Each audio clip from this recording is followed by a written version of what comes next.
Hi friends, আমি মানিতা। তো এখন বানাচ্ছি ফুলকপির তরকারি। তো ফুলকপি আর আলুগুলো এই যে সিদ্ধ করে রেখে দিয়েছিলাম। আর এখন মশলাটা করছি। মশলার মধ্যে কী কী দিয়েছি বলে দিই চলো তোমাদেরকে। আদা, পেঁয়াজ, টমেটো আর কাঁচা লঙ্কা, নারকেলটা পেস্ট করে নিয়েছিলাম।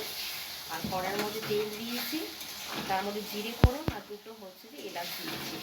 তারপর হচ্ছে মশলাগুলো দিয়ে ভাজা ভাজা হয়ে গেছে। একটু মেথি পাতা দিয়েছি, লঙ্কার গুঁড়ো, কাশ্মীরি নুন, হলুদ, মিষ্টি দিয়েছি। আর এই যে এখন হচ্ছে যে সবজিগুলো দেবো।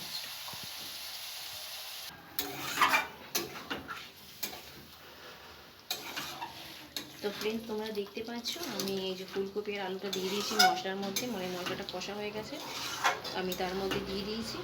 এভাবে কিন্তু নারকেল দিয়ে ফুলকপি খেয়ে দেখবে। আদা, রসুন, কাঁচা লঙ্কা, টমেটো, নারকেল পেস্ট করে নিয়েছি আর জিরে ফোড়ন দিচ্ছি। গোটা গরম মশলা দেবে, তার মধ্যে আমি শুধু এলাচ ফোড়নই দিয়েছিলাম। এর মধ্যে তোমার রসুনও দিতে পারো, কোনো অসুবিধে নেই। নামানোর সময় ঘি দিতে পারো যদি ইচ্ছা হয়। যেহেতু নারকেল দিয়েছি আমি আর দেবো না। আর একটু জল দেব, দিয়ে নামিয়ে ফেলবো।